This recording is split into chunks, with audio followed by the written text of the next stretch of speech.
Why Runes Are Still Important, by Kadrick Olson, www.trcb.me/Kadrick. To answer this question we need to look at the evolution of the English language. We know the ancient Scandinavians spoke Old Norse as early as 800 BCE. This original language first evolved into East and West Norse, then those derivations further evolved. The East Norse became modern Icelandic, Danish and Swedish. The West Norse eventually evolved into modern Norwegian, Dutch, German and English. Through these variations of language the core ideologies remained intact through the generations. This occurred with the mythology passed down, everyday values, and letters used to represent the sounds. In the simplest form, runes are the letters of the written forms of the old Scandinavian languages. As the West Norse evolved, it mingled with Latin and grew into Old, Middle, and Modern English. We can see this mingling looking at the modern English alphabet. About half of the letters in the English alphabet are of runic origin. For well over 2 centuries letters such as S, B, I, M, F, and H have remained virtually unchanged. Not only do these letters retain their shapes but their phonetic values as well. Many of our words have remained unchanged as well. Certain words carved in ancient rune stones are still readable by modern English-speaking people. These are words such as mother, father, brother and sister. The second important aspect of runes is that they carry an energy vibration.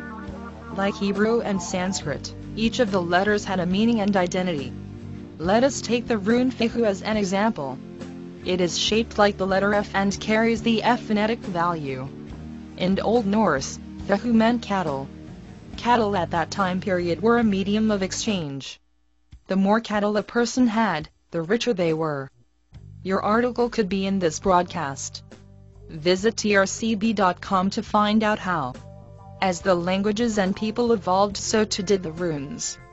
The same rune shape of Fihu retained the F phonetic value but developed the name of Fe, pronounced Fe, which means fee. It is the same use of the word fee that we use today. Something that must be paid. Again, this has the connotations of a medium of exchange.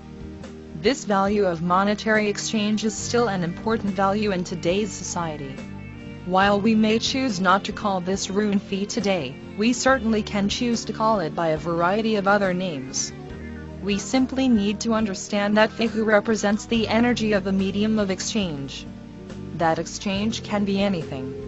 It can be money, stock and bonds, time spent working, energy put into exercise, or any other thing that can be exchanged. To get this rune to work for you, simply think of a situation where you know something must be exchanged. Now as you draw the shape of Fihu, think of this thing that must be exchanged. As you say the name of Fihu, visualize and feel the impact of our exchange item. You have now programmed 3 layers of your being to the energy of Fihu. Your conscious mind knows what the Fihu is and your subconscious mind feels the exchange happening. Runes are spiritual tools and your spiritual being becomes tuned to the energy of Fihu. The last thing being affected is a temporal resonance. Because the F sound and the word Fihu has been used for centuries to mean a medium of exchange, you are tapping into these ancient energies. All of those before you that uttered Fihu sing with you in a spiritual resonance of the great exchange energy. Simply saying Fihu, or the F sound with the intention of exchange, opens you to the ancient spiritual practice known to the ancient Scandinavians. Are runes still important today? Yes. They give us a means to connect, in a multi-level way, to the ways of the ancients. The values that were once spoken by these people are values still important to us today. This is their legacy passed on to us through the very words we use in the English and other Germanic language. Our perception of reality is based on the language we speak, therefore the way we experience the values in our world is very similar to the ways of the ancients. Runes also tune our beings into these ancient energies. Energies that Norse mythology tells us were created long before man or gods existed. Runes can bring into your reality the stuff you only once imagined was possible. Visit trcb.com for more great articles like this now.